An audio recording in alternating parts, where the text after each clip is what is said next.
Florida, is Rick Horrow, the sports professor. Rick, scale of 1 to 10, 10 being the best, what would you grade the first year of the TGL?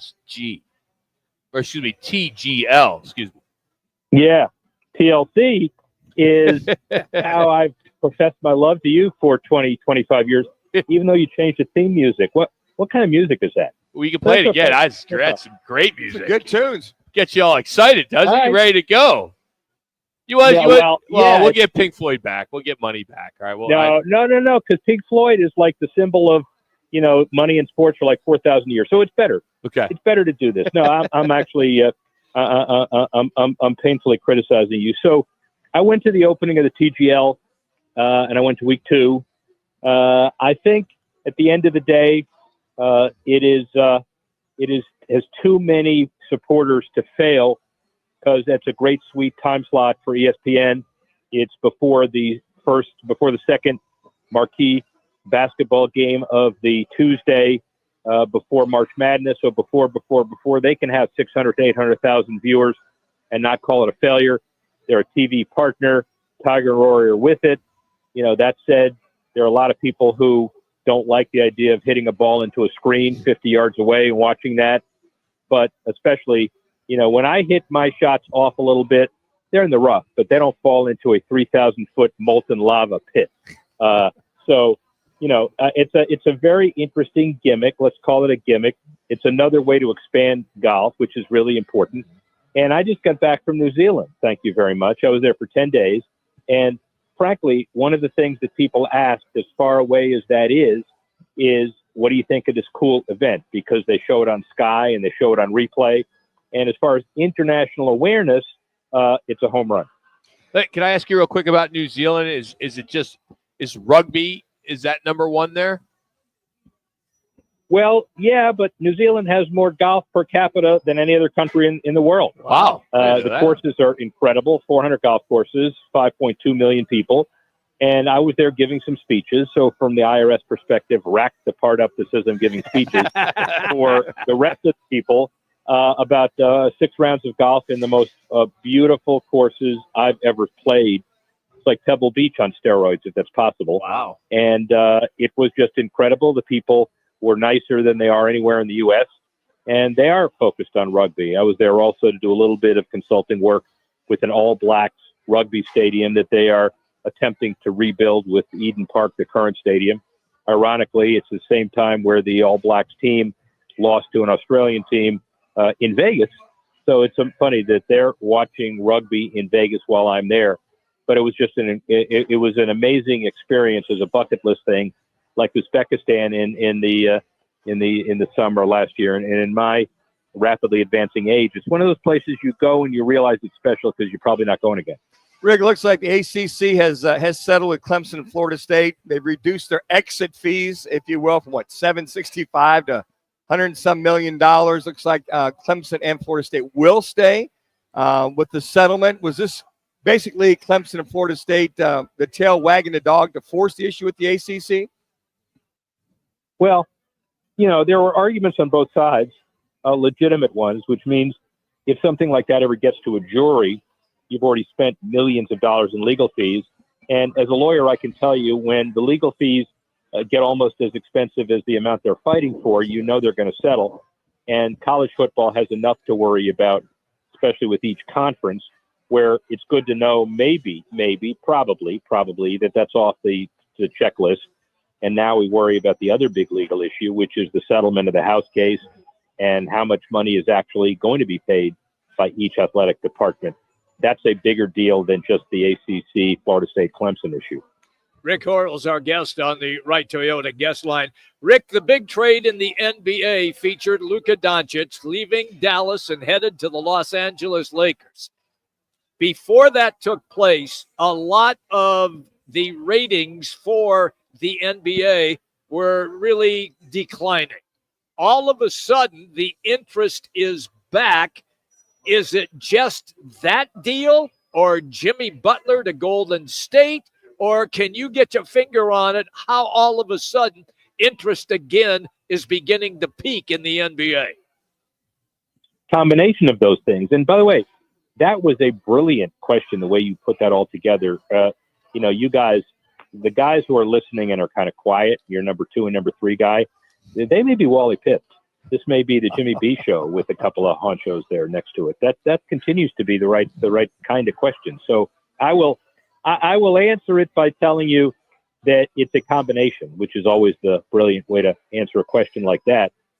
It's heating up. March always ratings are kind of spiking a little bit. You're watching the cool teams. The cool teams of Denver or Cleveland, Oklahoma City, captured the hearts of, let's say, January and February. And now it's time for the big boys to see if they can challenge those two great new surprise teams. But, Jimmy Butler and what he's done at Golden State and that victory streak, Golden State doesn't take much to inspire the brand, especially with Steph Curry and Draymond Green. And then when you look at what the Lakers have done with Luka, I had the benefit, guys, of being in Dallas doing some speaking 3 weeks ago, the Sunday morning after the trade. Honestly, there were memorials with candles saying bye-bye Mavericks on the way from the airport. And, the combination of Kyrie's injury and Luka gone, the rumor of are they going to move to Vegas if gambling referendum fails? That's just hearsay. But it came, meaning the rejuvenated Lakers and Warriors, just at the right time for West Coast basketball. Now let's see if teams in your neck of the woods, in Sacramento and others, can keep up. So, Rick, okay, so you got the four to 8 teams in the NBA that are viable. How about the rest of them? About the next 22 that seem to struggle year in and year out? I mean, how about those numbers? What's Adam Silver's recipe for that to keep those numbers up, whether it be viewership or whether it be showing up attendance-wise? Yeah, so it's a good question because it's applying to all sports. I mean, you could fill in the blanks and say, what does Rob Manfred do with the White Sox? Yep. What does Roger Goodell do with the Giants and Jets perennially? So you can't manage the teams. You can give them some ability to thrive with a lottery pick. That doesn't always work. One of the teams that stinks will have an amazing year once they get the Cooper Flag ping pong ball, or even the guy from Auburn. And so that helps. But chronic mismanagement. About 2 more minutes. 2 more minutes. You can develop a process to share all kinds of compensatory field leveling revenue opportunities, but you can't manage the money for the teams. And you just got to hope that those teams that are mismanaged kind of luck into something good, or maybe they put their heads together and try to figure out a way out of their malaise. Last one with Rick Horrow here on ESPN 620 Phoenix. All right, I think you went to undergrad at UNC, and maybe your daughter went to Duke, or your dog's name, I think, is Duke. So what happens on this Saturday when this rivalry takes place? Who do you root for?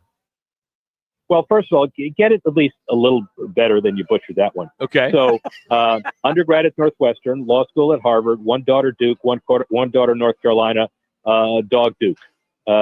So you got it now? Got it. I always forget the Northwestern thing. I don't know how you got it. Yeah. Well, so do I on the football side. Maybe not the basketball side. I think Duke, usually they're one and done, and they are always, maybe if something breaks right, they'll get to the Final Four. And, they've done it recently. This may be the best team in the country, and it may be Cooper Flag, it may be the other guys. I think they handle North Carolina first. They'll handle them again. You root for Duke. I could have named my dog North Carolina. That's too big. I could have named my dog Tar Heel. I could have named him Hubert Davis, but I chose to name him Duke. Or Rock. You could have called him Rock. That'd be cool. Come here, Rocky. I don't want to name my dog after a has-been radio host. Oh wow. Well, what's the guy on CNBC that's the sports you guys are all clear. guy? Who's that guy? Clear to wrap. No, man. What? That's a friend. It's a cheap shot and an inappropriate one. He's the best in the business. I love you, Rock. Where are you? Second best, right? All right. Runner up, All right. runner up. Buddy, we Yeah, love you, man. right. Have a great week. All right. See you next week. Bye. Rick Horrow. You know who I'm talking about? I don't. Gosh, I can't think of his name. Sports guy? Yeah, he's a sports business guy. It's the guy that they go to all the time. Yeah. I don't know. I'm who Dark it is. hair. You I'll know have who to he- look at it. I'll get to the break. Okay. If anybody can think of it, let me know. 602-230-0620. Darren Ravell. Darren Ravel. Yeah. Okay. Yeah. So, because he kind of does the same thing. Yeah. He does, So yeah. he gets a little ticked when When as you can reference just tell. that, yes. It's like one of his competitors, so he gets a little upset. Hey, we need a contestant to challenge one of the beautiful Twin Peaks girls here at the Deer Valley location. It's called Peaks Picks. It's courtesy of Bud Light and Neutral. We need the fifth caller at 602-230-0620. 230-0620. You're playing for a gift card